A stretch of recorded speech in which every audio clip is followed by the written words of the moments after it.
Sebelum kita mengaji Al-Hikam, mari kita hadiahkan Al-Fatihah kepada para pengarang Al-Hikam, pengarang matan dan pengarang syarah. Kemudian kepada seluruh guru-guru yang sudah mengajarkan kita kitab Al-Hikam. Ala zinih wa ala kulli niyati salih wa ila hadratin Nabil Mustafa Muhammad sallallahu alaihi wasallam. Bismillahi al-Fatihah. A'udzubillahi minasyaitonir rajim. Bismillahirrahmanirrahim. Ar-Rahmanir-Rahim.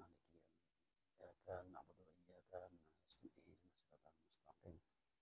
Shiratal ladzina an'amta 'alaihim ghairil maghdubi 'alaihim waladdallin.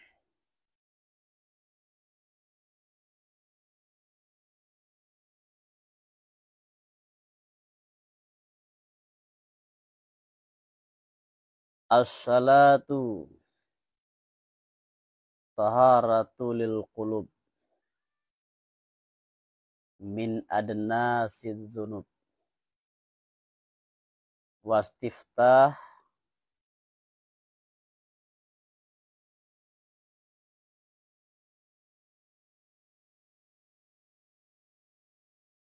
wastiftahu li babil ghuyub.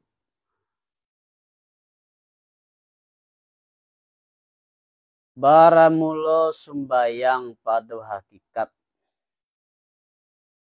Ba'a baramulo mensucikan bagi hati. Min takdiriha.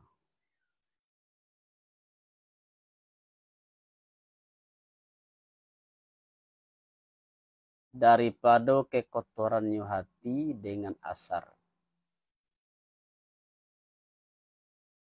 Dan balemaknya hati dengan kotoran agyar.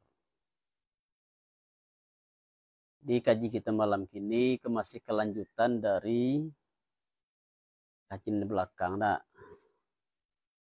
belakang masih itu berkaitan dengan taat.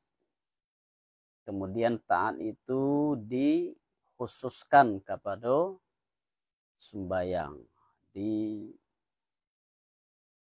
Diawali dengan taat, tapi kemudian dikerucutkan kepada sembahyang, sholat.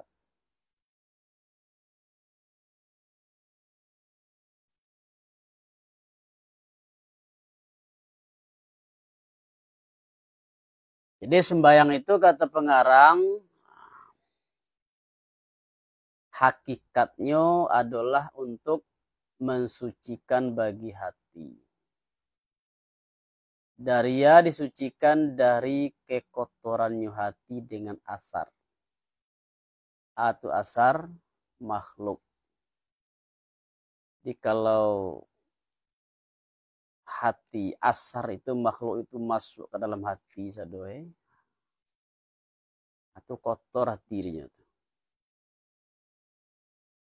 Bisa mojo apa? Kain putih hendak. Kain putih itu kalau menempel ke sesuatu kayaknya disebut kotor nama kain itu. Walaupun karena dengan suci warna kain putih tadi itu, kemakan awak karena ada kuah samba, kuah gulai misalnya enggak. Kan suci kuah gulai itu enggak. Tapi disebut baju tuh, kotor baju. Jadi kotor tadi itu maksudnya walaupun dunia itu sebetulnya adonan elok, tapi kalau yang dunia itu telah mewarnai hati awak, maka disebut hati tadi kotor. Di kegiatan kita sehari-hari itu, akar awak termasuk masalah-masalah yang kita hadapi itu masuk ke dalam hati. Itu bisa menyebabkan hati kita menjadi kotor. Dan balemaknya hati dengan kotoran agyar bisa semua itu. Asar artinya bekas dari sifat Allah itu alam. Kemudian aghyar selain Allah. Jadi kalau masuk segala masuk karena mati awak daripada alam selain Allah, maka itu menyebabkan hati kita menjadi kotor. Kemudian dan daripada sifat-sifat yang menjauhkan baginya hati daripada memandang Azizul Jabbar. Wa minal awsafil mub'idati an masyahidatil Azizil Jabbar. Dan daripada sifat-sifat yang menjauhkan baginya hati dari memandang Azizul Jabbar. Atau mengkasih sifat-sifat yang menjauhkan awak dari Allah itu. Yaitu segala sifat-sifat yang tercela. Disebut juga dengan maksiat batin. Sifat takabur. Sifat hasad. Sifat tamak. Ya, riya, ujub, sum'ah, cinta dunia, itu sifat-sifat yang menjauhkan awak dari Allah itu. Disebut juga dengan sifat tercela atau maksiat batin. Dan pada setengah naskah daripada daki doso. Daripada idafat musabbah bih bagi musabbah. Daki dibaratkan daki disebut dengan musabbah bih. Doso musabbah. Yang diserupakan apa? Doso. Juga diserupakan jo daki. Kemudian didafatkan musabbah bih bagi musabbah menjadi daki doso. Dan barang lo doso bala barang bertikai-tikai berbeda-beda dengan berbeda-beda orang yang mendirikan mereka itu baginya doso. Doso itu banyak macam itu. Dia sembahyang itu mensucikan hati dari doso dan dari aghyar, dari alam. Wastiftah dan menuntik buka arti membuka dan menuntik buka libabil ghuyub bagi pintu nan gaib, pintu kegaiban. Artinya ma yang gaib jema daripada engkau daripada ay maghaba angka minal ma'arifi wal asrari. Ma yang gaib jema daripada engkau daripada ma'rifat dan rahasia. Jadi kalau hati kita lah suci, ya. Ya.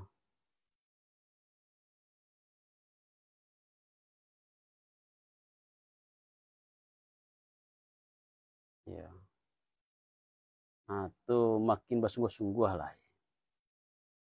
Sebab sesuatu yang mulia itu nak mudah mencapai. Artinya sembahyang awak tadi itu ditingkatkan kualitasnya. Lagi belakang mah. Allah menuntut awak itu untuk mendirikan sembahyang bukan sekedar mengarajuan sembahyang. Jadi kalau alun ada perubahan lah, ya berarti awak itu sembahyang awak tadi itu alun kualitasnya masih di bawah. Sebab untuk mencapai suatu yang mulia itu memang bukan mudah. Barik, sulit, sukar untuk jalannya sukar. Maka bersungguh-sungguh lah. Bukan seperti membalikkan telapak tangan. Jadi itu sembahyang yang bana tadi itu. Sembahyang yang bana, batu-batu mendirikan sembahyang tadi itu. Maka yang pertama sembahyang tadi bisa mensucikan hati. Sembahyang alai. Tapi hati suci dari aghyar.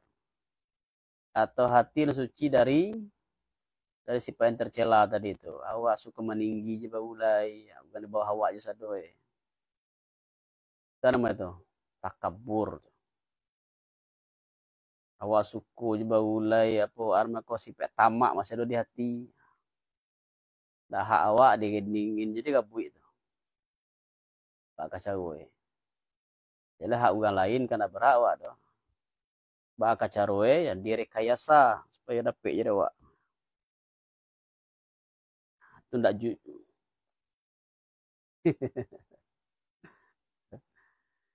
Ya jadi kaji.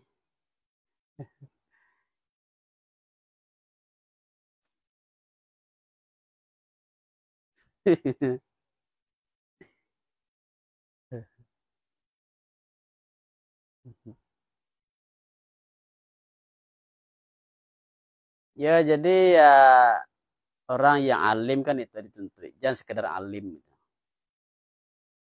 Tapi alim itu mesti dilanjutkan dengan mengamalkan ilmunya. Nah, itu bari ancaman tuh. Kabura maqtan indallahi antaqulu ma la taf'alun. Besar sekali kutukan dari Allah. Kamu mengucapkan apa yang tidak kamu lakukan.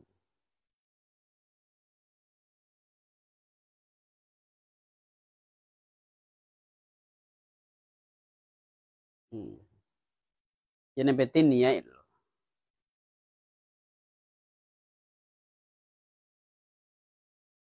Ya artinya gini orang disuruh sembahyang, itu wajib, awan sembahyang.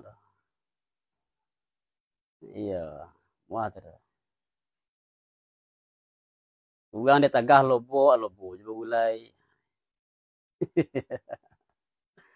Orang dia tagah cinta dunia, awak cinta dunia coba mulai. Itu contoh. Kaji dibaca.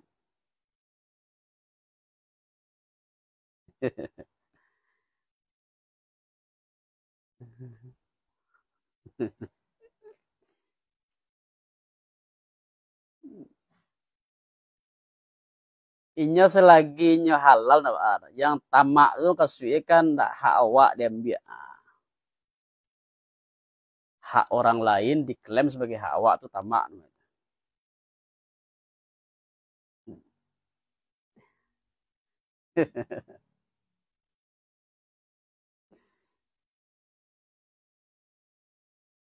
Ya sadonya ya. Nah, jadi itu maka dibaca kaji itu ndak dibaca kaji itu diusahakan kaji itu awak memakai dulu. Disuruh orang ya tunggu.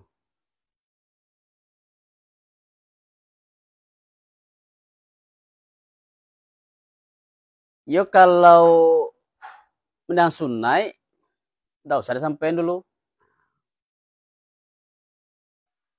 Contohnya gini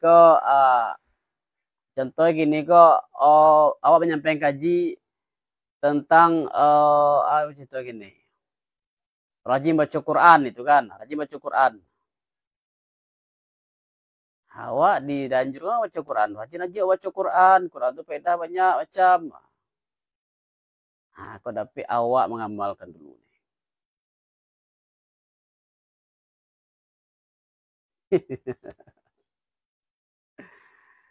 Nah, jadi awak apalagi nuzul Quran kan, nuzul Quran cerita tuh perkara Quran-Qurannya banyak ya kan. Kau faedah baca Quran itu kan. Baca Quran satu huruf, pahalanya 10 lah. Dibaca alif lah.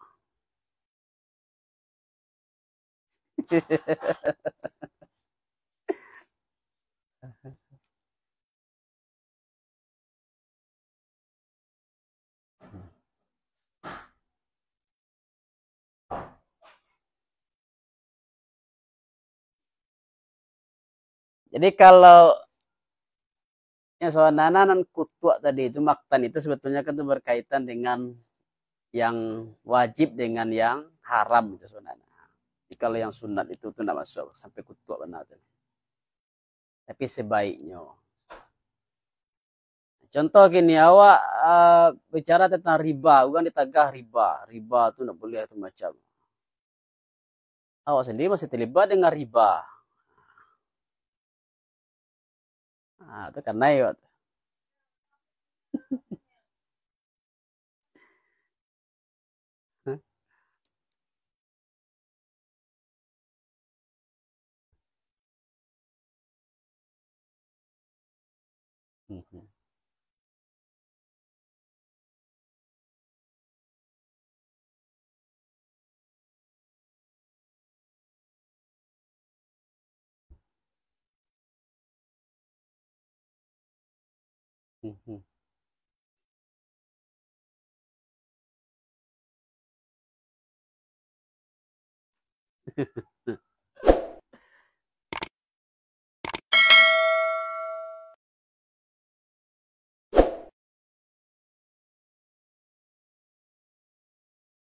Jadi dalam Islam kan itu, Islam itu bedanya dengan di Barat itu. Dalam Islam ilmu itu tidak bisa dipisahkan dengan amal. Kalau di Barat banyak orang berilmu tapi tidak ada kaitannya dengan amal. Seperti orientalis. Orientalis itu kalau dari segi ilmunya santiang pada ulama awak kadang itu.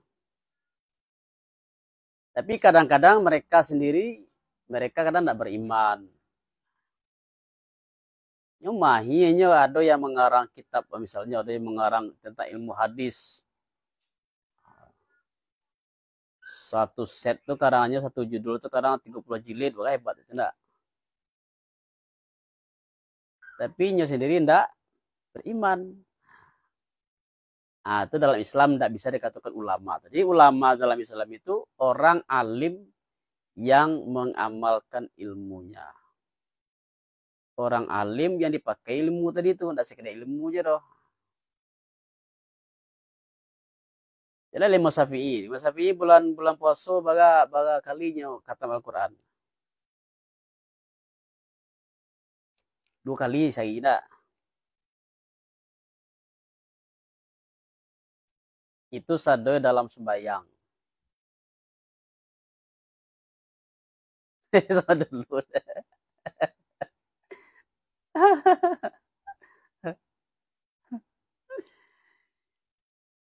Jadi yang kita ambil itu, kalau seandainya Imam Syafi'i itu bisa mencari alasan kan bisa itu. Ambil ilmu mula tinggi, ilmu amboga kalau dipakai dengan banyak kata mengalir dari palu itu mah. Banyak nyambal lah. Tapi dalam masalah baca Al-Quran ini Imam Syafi'i itu kan sangat apa namanya itu? Kuai. Jadi awak kini ungku lah malah baca Al-Quran lagi kira.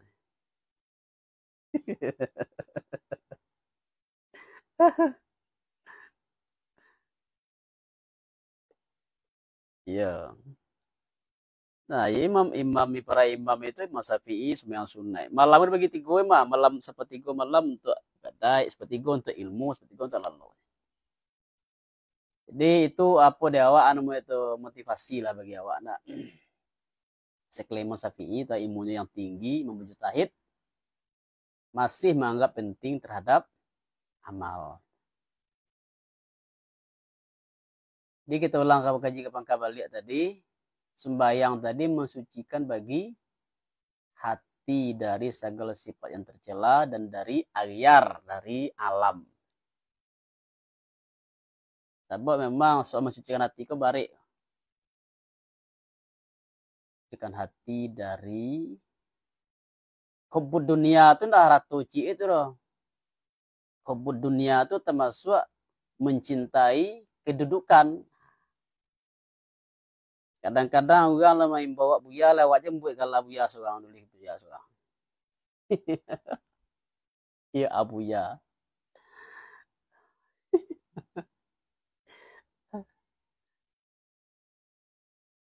Itu anamu itu dalam itu kalau membuat di Facebook lo dalam status kan.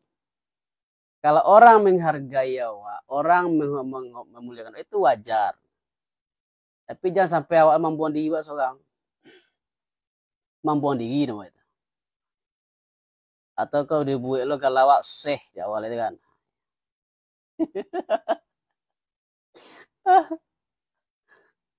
Iya, awak je umur lo 40 lah.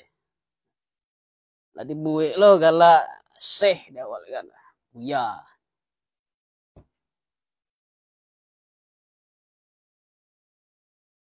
Hah? Ya kalau orang lain menulis ya awak enggak masalah dong. Yang masalah tuh awak sendiri yang menulis nama awak dengan gelar seperti itu. Itu artinya itulah masuk awak di mata masuk hubud dunia tadi masuk sini tuh. Mencintai kedudukan di hati manusia, memuliakan diri awak sendiri.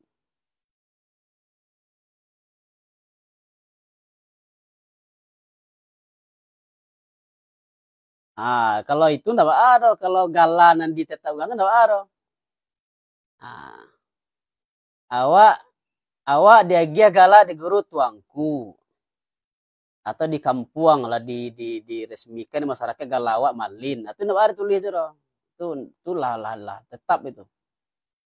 Tapi kalau gala buya, itu enggak ada guru awak magi gala kalau dia itu dong. Kalau orang lain menulis itu tandanya orang lain memuliakan awak, enggak masalah. Jangan awak diakui lo dari awak tuh. Kalau orang menulis awak main bawa seh, dalam hati ayo, ya pasti lo gala seh. Itu karena ya waktu. Iya. Awak mengakui itu dalam hati awak. Itu karena itu. Tapi kalau orang memanggil awak, iya.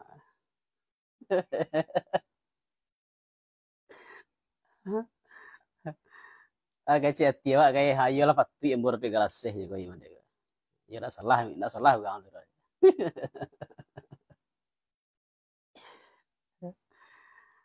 Jadi kalau awak mengaku orang tasawuf itu enggak jauh aja. Lah lari deh tasawuf. Jadi bentuk tu pula awak apa namanya ke dengan awak ada gala tuangku, gala sarjana. Awak ndak boleh merasa bangga mana dengan gala awak tu doh. Kalau merasa bangga mana awak dengan gala awak tu berarti awak telah masuk dengan hubud dunia tu, hubud jah tadi. Besar. Kadang kan lupa buat gala awak. Gala kau nak dor. Eh? Pausah dia tulisan ya kan ada malin meraja besar. Awak lah malin malin meraja besar.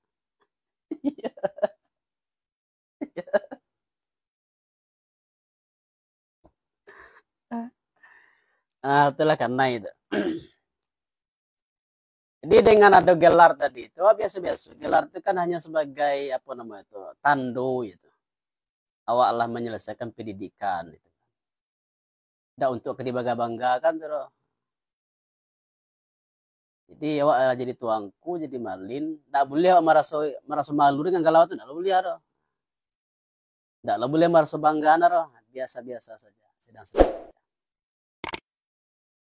Jadi kalau kamu nulis galau awak, lila gala memang yang awak lah dianugerahi gelar itu. Kok disuruh galau awak tuangku, tulilah tuangku, tuangku. Kok sarjana awak tulis sarjana, boleh tulis. Tapi kalau gelar penghargaan orang lain seperti gelar buya, panggilan syekh, panggilan maulana misalnya, jangan ditulis.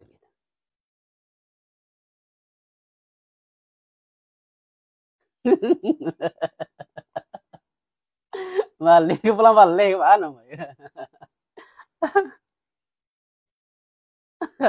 Lebih kasam ya. Malin. Lupa kan nulis nama Wajir Bangkai hai.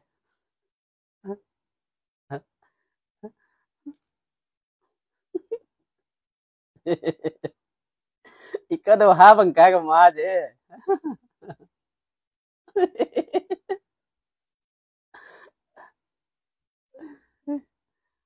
Haji je.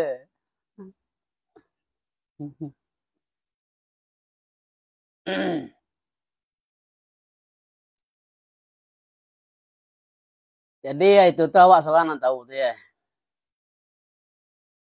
Itu nanti sabui deh buya. Contoh dulu buya ketua jadi tuangku dulu. Ibarat punggung burak tuh data. Diimbau orang awak tanpa gelar tuh ujiannya enggak. Diimbau orang awak tanpa gelar. ndak jatuh ke bawah perasaan awak. Diimbau awak dengan gelar ndak tambuang perasaan awak. Nah, itu tanda awak telah lulus ujian. Kalau dia diimbaukan dengan gelar, tambuang perasaannya. Kadang hidungnya. Karena itu. Kalau ndak diimbaukannya gelar diugang, aja tetap subuh, hanya apa namanya itu? Kabat. Kemudian berikutnya adalah membukakan bagi pintunan gaib. Ikoko adalah konsekuensi namanya dari kesucian hati. Kalau hati kita lah suci, maka Allah bukakan pintu yang gaib. Kata Imam Al-Ghazali, hati kita manusia kok sama juga camin. Camin kok kalau nyuburam tentu kalau baca min awak le jalai bayang-bayang awak dalamnya. Itu ndak. Tapi kalau camin tadi barasiah bakile, maka juga pantulan cahayanya juga sempurna. Artinya ma yang gaib ya ma daripada makrifat dan rasio menyerupukan ya pengarang akan yonan gaib itu dengan taruhan atau taruhan khazanah simpanan yang baginya taruhan itu anak baginya pintu. Jadi diserupukan lah makrifat rasio itu seperti khazanah, seperti simpanan, harta simpanan yang memiliki pintu yang dikunci artinya pintu. Dan barang pintu bala barang takhyil. Nah, aku kajinya kok di apa kok kaji istiarah kok apa malin. Karano rasio dan marifat tadi diserupakan dengan apa? Dengan simpanan gudang penyimpan barang. Maka biasanya sampai menyimpan barang itu ada pintu. Maka kata-kata pintu itu namanya apa? Takhyil. Dibayangkanlah ada pintu. Dan barang lo ini bala barang lo tatarati ateh mas sebenarnya ini. Tatarati ke bahasa kininya apa kok? Bahasa kerennya. Konsekuensi. Kalau hati kita lah barasia, maka akan terbuka pintu nan gaib. Karena bosonyo hati apabila lah suci yo hati, bala apabila diangke orang daripada hati itu akan tutup mangko malik yo hati akan yang gaib yo daripada hati daripada rahasio. Mangkonya para wali itu bisa mengetahui yang gaib. Bisa mengetahui isi hati manusia. Ada cerita dulu Pak. Kiai almarhum Kiai Haji Ahmad Sahal Mahfuz. Yang mencari Tuhan itu seorang kiai dari Kalimantan. Ada acara NU di Jawa, akad atau kiai di Kalimantan tuh nampak adanya Kiai Sahal Mahfuz kok hanya memakai celana pentalon, pakai celana, tidak pakai kain sarung. Bakato dalam hati kiai dari Kalimantan tadi kau baalu ulama besar masa pakai kain sarung dah. Rupa dalam acara tadi itu yang tukang baca doa kiai kebetulan Kiai Ahmad Sahal Mahfuz itu. Kiai Sahal kok. Sebelum baca doa, agak tuh Kiai Sahal kok. Sebelumnya saya mohon maaf kepada para hadirin, khususnya kepada Kiai Anu yang Kiai disebutnya nama Kiai tadi yang di Kalimantan tadi kan. Bahwa saya dalam kesempatan ini hanya memakai celana, tidak pakai kain sarung. Ditembak langsung khususnya kepada jadi takaju lah nan Kiai di Kalimantan tadi itu. Kamu kata kaji, kata hati dibaca dek Kiai Sahal. Kok contoh dari salah satu dari mengetahui yang gaib itu. Mengetahui kata hati manusia. Kalau kita baca sejarah kisah-kisah para wali, itu banyak, itu ada terjadi di para wali yang dulu. Awak akan mengecek bagus nyulah tahu apa nan kadi kecek. Ah, Pak Malin? Ah, iya.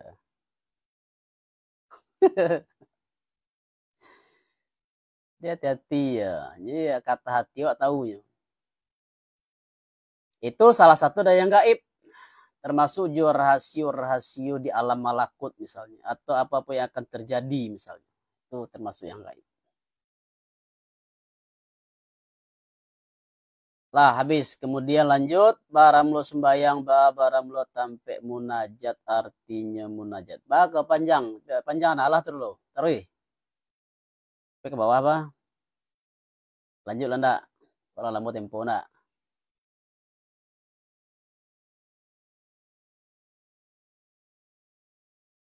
Baramlo sembayang, baramlo tampe munajat. Artinya munajat hambo bagi Tuhan yang hambo dengan menzahirkan sifatnya Allah yang jumbang.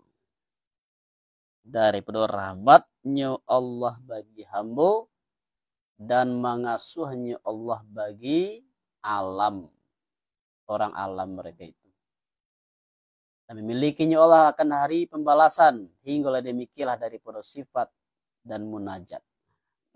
Daripada sifat. Jadi sebenarnya tadi munajat artinya kita munajat itu babisya dengan Allah. Kita baduja dengan Allah.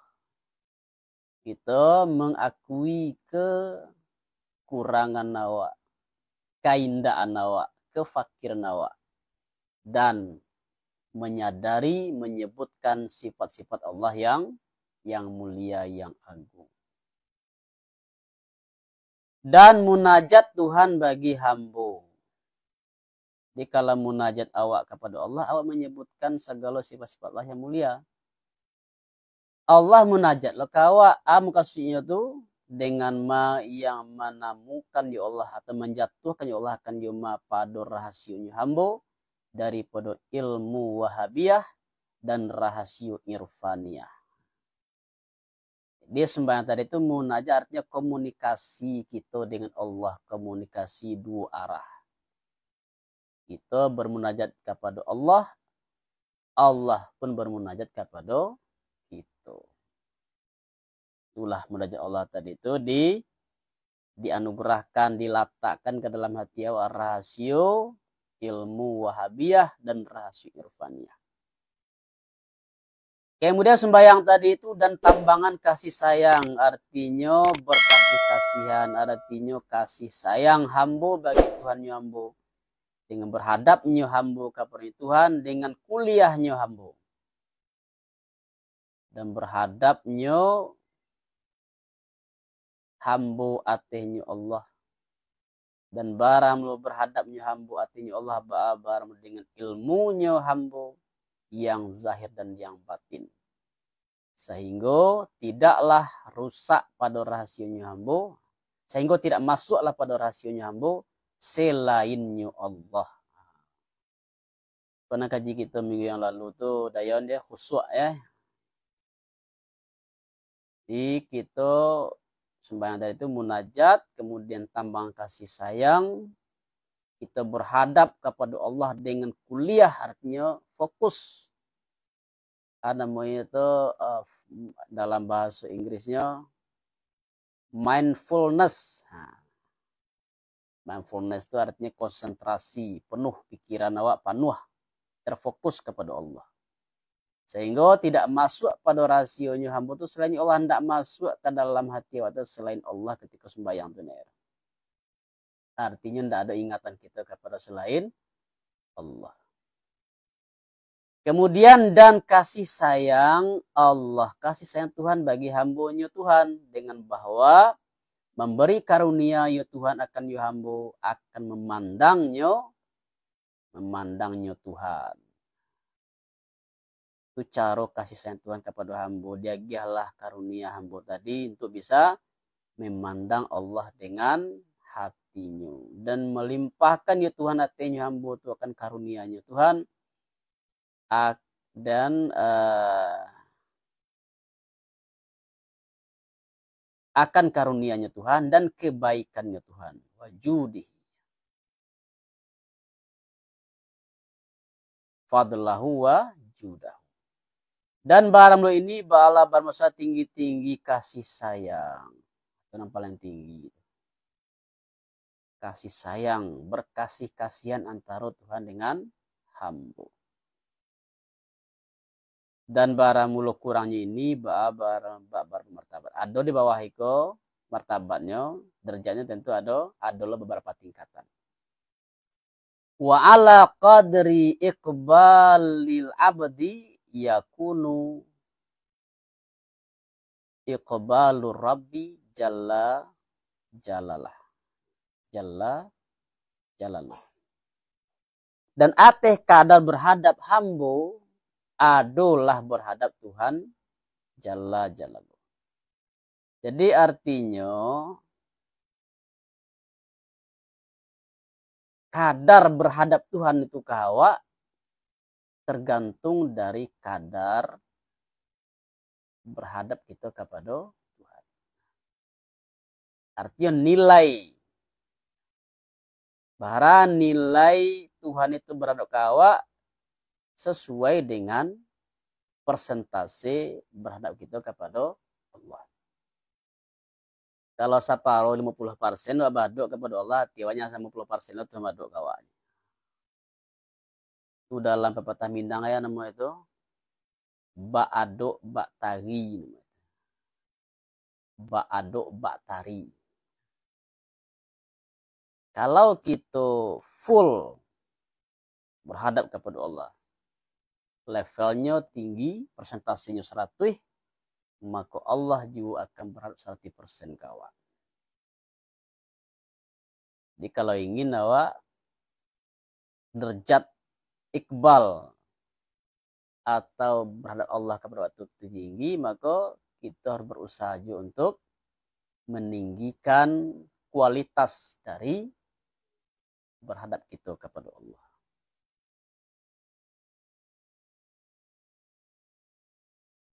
Lapang padanya sembayang tu ana lapang medan rahasia. Artinya lapanglah padanya sembayang tu ana lapang hati yang diserupakan dengan medan bagi kudo.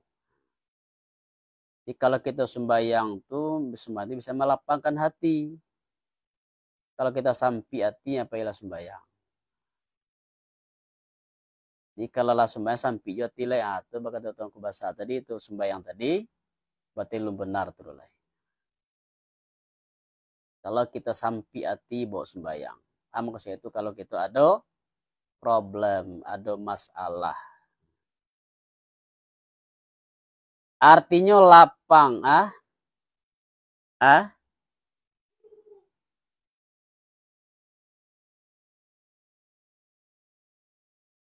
Itu kan teladan dari Nabi itu. Nabi karena Nabi sallallahu alaihi wasallam idza hazabahu amrun badara ila shalah. Ya.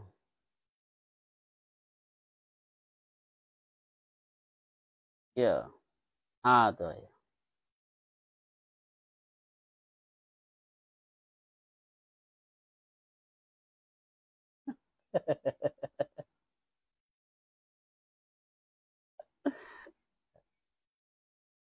Nah, kalau ada masalah, dengar deh. Kalau ada masalah, awak pergi sembahyang. Sebelum sembahyang tadi itu lupa masalah itu dulu.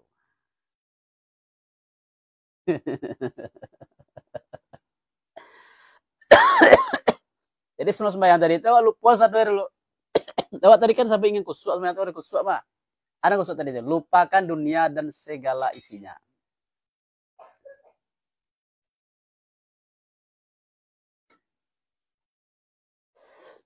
Nah, lupuan sadoe masalah tuh kita nan kadikana cik saja Allah Subhanahu wa taala. Kita mengadu kepada Allah. Tado basanda ka batu, pado basanda ka tajak, elok basanda ka batu. Pada mengenalan banyak, elok mangana nan satu. Itu modal je itu malin. Modal. Jadi kalau ada masalah kan sampi hati itu, sampi pikiran. Banyak masalah mah. Terus sembahyang itu ndak mengana banyak tidak. Itu hanya mengana yang satu. Itu kalau lapang pikiran awak. Artinya lapang yo hati dengan berulang-ulang rasio. Artinya ilmu dan ma'rifat atihnya hati. Dan berlomba-lombanya tiuk-tiuk padonyo hati seperti berlomba-lomba kudo. Dan cemerlanglah hiu hati, artinya cemerlanglah, artinya terbitlah padanya hati itu anan cemerlang nur, artinya nur yang diserupakan dengan bintang. Bintang timur ya, bintangnya cemerlang, atau boleh juga bintang timur, boleh bintang cemerlang. Bintang timur, dan ianya nan katu ba'alai watas riku ba'alai ianya ataf musabab atas sebab ateh musabab atau sebab ateh musabab cemerlang nyonuriko sebab musababnya apa? Lapang hati. Maka bosnya nur apabila cemerlang yo nur pada hati ba'ala apabila lapang yo hati karena ma yang datang matanya hati daripada ilmu dan makrifat dan barang demikian ba'ala barang daripada buah munajat dan musafahah dan musafah. Kata musafah itu berkasih sayang. Ini buah munajat, buah kasih sayang dengan Allah. Diat buahnya cemerlang hati dengan nur. Dengan cemerlang hati tadi, maka hati menjadi lapang. Dan baramlo demikian, dan baramlo sekalian main sebiran yoma ba'ala baramlo seperti dalil bagi main sebelumnya ini, daripada bahwasanya dituntut bahwa sungguhnya mendirikan sembahyang tidak wujudnya sembahyang. Jadi nanti kita baca dari awal sampai ke malam kini adalah dalil bahwa yang dituntut oleh Allah itu kepada kita bukan sekedar mengarajang sembahyang. Bukan sekedar lahado sembahyang, bukan itu, tapi mendirikan sembahyang. Kalau kita mendirikan sembahyang, insya Allah akan kita dapatkanlah sagaran tersebut tadi. Hati suci dari kotoran, sifat-sifat tercela. Terbuka pintu-pintu yang gaib. Kemudian mulai hati kita cemerlang dengan nur.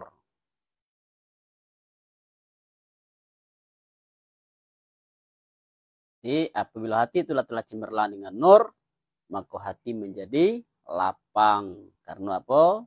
Karena sudah Allah datangkan ke hati kita itu ilmu dan makrifat. Dah, hati botasiun dah. Tidak. Nah dituntui, bos yang dituntui bahasanya mendirikan sembahyang, tidak wujudnya sembahyang.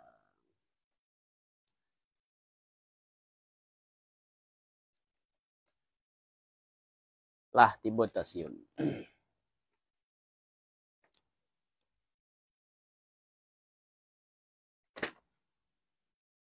Lah saya ulang, Tengku Sultan, silakan.